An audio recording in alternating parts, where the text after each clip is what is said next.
दोस्तों, स्वागत है आपका अपने चैनल गुरुकुल 24 में।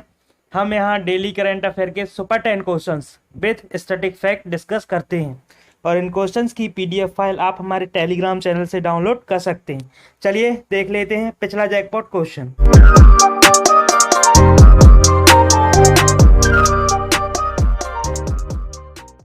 इनमें से किस राज्य में सबसे अधिक लोकसभा सीट है? उत्तर प्रदेश का आंसर था और सीमा पटेल ने इसका सटीक आंसर किया था। चलिए बढ़ते हैं हमारे सुपर 10 क्वेश्चंस की ओर। किस राज्य के मुख्यमंत्री ने वीर सावरकर के नाम पर बने फ्लाईओवर का उद्घाटन किया? पश्चिम बंगाल, उत्तर प्रदेश, कर्नाटका या पंजाब? हाल ही में वीर सावरकर के नाम पर कर्नाटका के सीएम ने बेंगलुरु में वीर सावरकर फ्लाईओवर का उद्घाटन किया।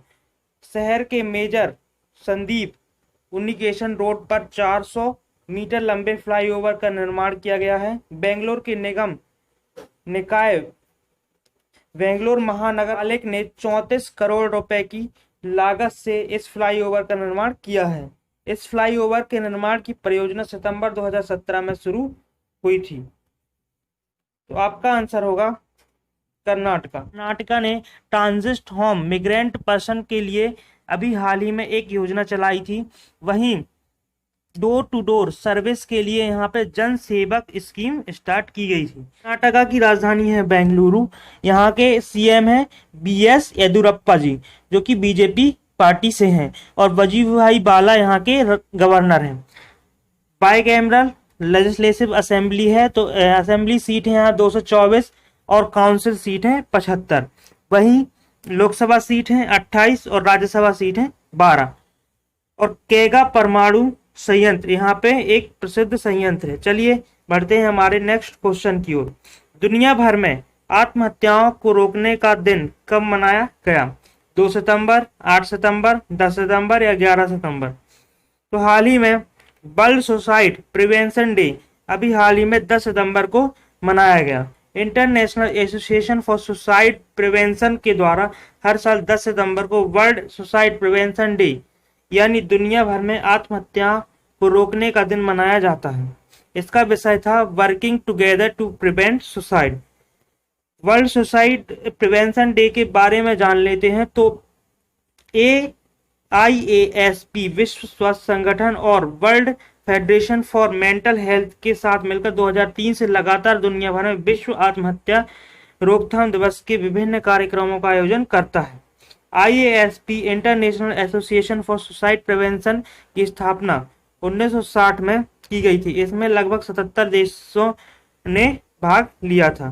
तो आपका आंसर है 10 सितंबर। 2 सितंबर को आपका कोकोनट डे मनाया जाता है। 8 सितंबर को वर्ल्ड लिटरेसी डे मनाया गया और 11 सितंबर को 125वीं एनिवर्सरी मनाई गई, जब 11 सितंबर 1893 को स्वामी विवेकानंद ने शिकागो में विश्व धर्म सम्मेलन में अपनी पहली स्पीच दी थी। चलिए बढ़ते हैं हमारे नेक्स्ट क्वेश्चन की ओर। ISA ने किसके साथ मिलकर वर्ल्ड सोलर टेक्नोलॉजी समिट की मेजबानी की है? WHO, फिक्की, सिडवी या इरडिंग? तो अभी हाल ही में पहली वर्ल्ड सोलर टेक्नोलॉजी समिट का आयोजन 8 सितंबर को वर्चुअली मोड में किया गया है, जिसमें पहले विश्व सौर प्रौद्योगिकी शिखर सम्मेलन का आयोजन अंतरराष्ट्रीय सौर गठबंधन द्वारा federation of Indian chambers of commerce and industry यानी फिक्की के साथ मिलकर किया गया है। पहली वर्ल्ड सोलर टेक्नोलॉजी के समिट का आयोजन 8 सितंबर 2020 को वर्चुअली मोड में किया गया। इस समिट का उद्घाटन नरेंद्र मोदी जी द्वारा किया गया है। इसमें 149 देशों के 26,000 से अधिक प्रतिभागियों ने हिस्सा लिया है। वहीं इस समिट के कुछ फैक्ट जान लें तो नोबेल पुरस्कार विजेता डॉक्टर माइकल स्टैनली विटिंगम ने मुख्य भाषण प्रस्तुत किया। उन्होंने लिथियम आयन बैटरी की क्रांतिकारी खोज के लिए 2019 में रसायन विज्ञान के क्षेत्र में उन्हें नोबेल पुरस्कार मिला है। ISA अंतरराष्ट्रीय सौर गठबंधन का मुख्यालय है गुरुग्राम में। अंतरराष्ट्रीय सौर गठबंधन के लीडर हैं उपेंद्र त्रिपाठी हैं और इनकी स्थापना की स्थापना हुई थी 30 नवंबर 2015 को। तो आपका आंसर होगा फिक्की। फिक्की के साथ मिलकर आईएसए ने इस समिट की मेजबानी करी है। वहीं इसकी स्थापना हुई थी 1927 को और न्यू दिल्ली में इसका मुख्यालय है और संगीता रेड्डी जी इसकी हेड हैं। चलिए बढ़ते हैं हमारे नेक्स्ट क्वेश्चन की ओर। इनमें से कौन नेशनल स्कूल ऑफ ड्रामा के नए चेयरमैन बने? परेश रावल, अनिल जैन, उषा पाढ़े या प्रमोद मोदी? हाल ही में Paresh Rawal school of drama के नए चेयरमैन बने हैं। राष्ट्रपति रामनाथ कोविंद द्वारा पूर्व लोकसभा सांसद और बॉलीवुड अभिनेता परेश रावल को नेशनल स्कूल ऑफ ड्रामा का नया चेयरमैन बनाया गया। 3 दशकों की लंबे करियर और कई पुरस्कार से सम्मानित किया गया है, जिनमें 1994 में सर्वश्रेष्ठ सहायक अभिनेता के लिए उन्हें राष्ट्रीय फिल्म पुरस्कार मिला था। उन्हें मनोरंजन उद्योग में उत्कृष्ट योगदान के लिए 2014 में पद्मश्री से सम्मानित भी किया गया है। तो आपका आंसर होगा परेश रावल। वहीं बात कर लेते हैं तो अदर ऑप्शन में अनिल जैन का। Anil Jain all India tennis federation के अध्यक्ष बने हैं। उषा पाढ़े नागरिक उड्डयन सुरक्षा ब्यूरो की पहली महिला अध्यक्ष बनी है। वहीं प्रमोद मोदी जी सीबीडीटी के नए अध्यक्ष नियुक्त किए गए हैं। चलिए बढ़ते हैं हमारे नेक्स्ट क्वेश्चन की ओर। भुवनेश्वर कुमार स्मृति मंधाना को किस प्लेटफॉर्म का नया ब्रांड एम्बेसडर बनाया गया?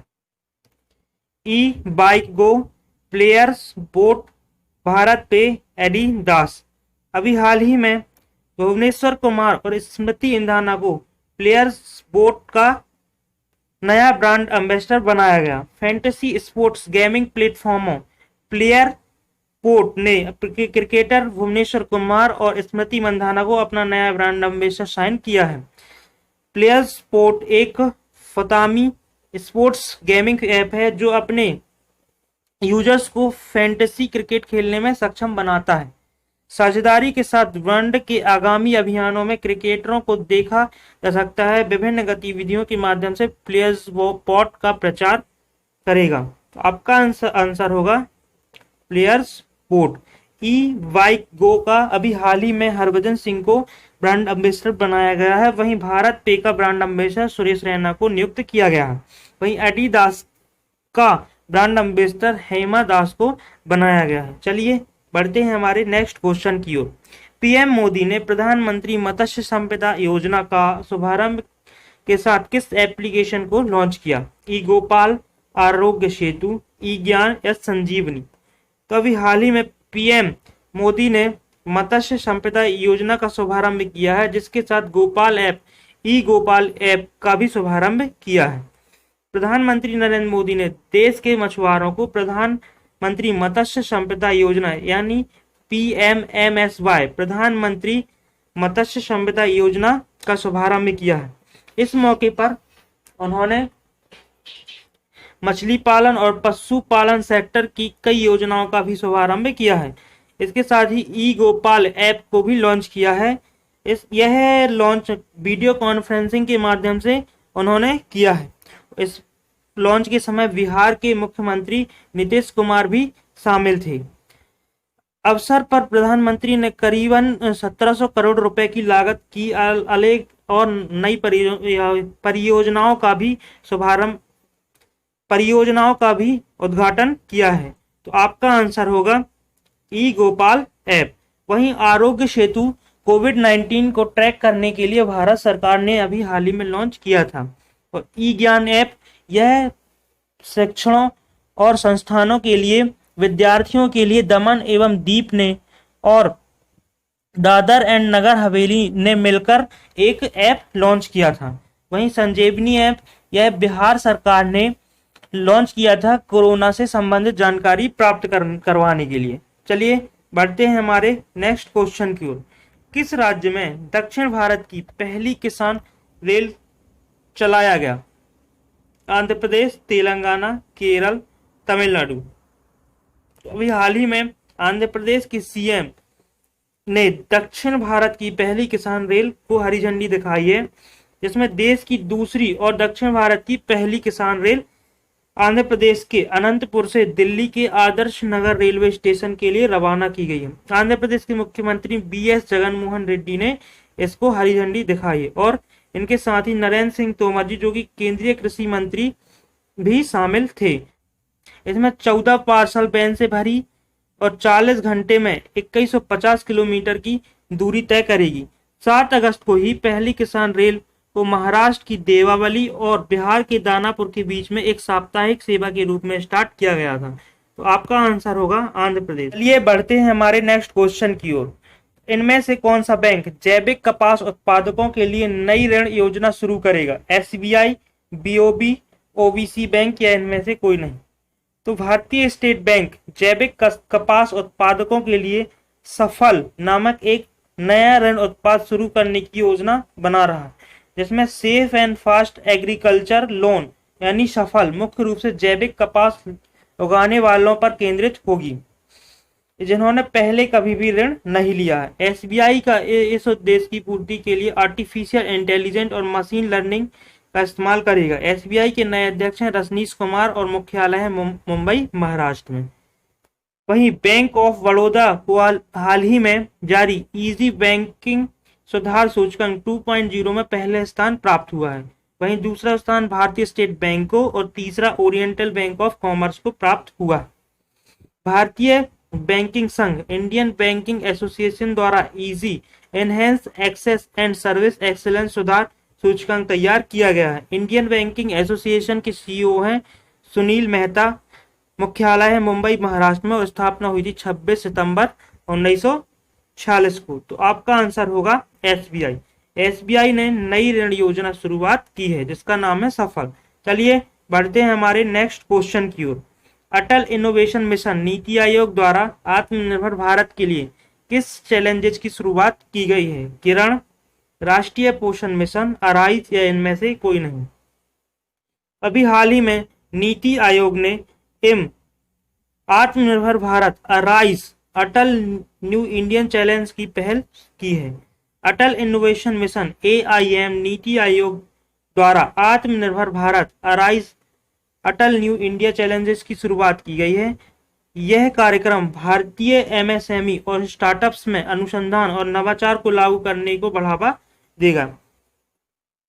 वहीं यह कार्यक्रम अलग अलग सेक्टर की समस्याओं को इनोवेटिव समाधान खोजने के लिए भारतीय अंतरिक्ष अनुसंधान संगठन इसरो 4 अलग मंत्रालय के साथ उद्योगों को संचालित करने में मदद करेगा।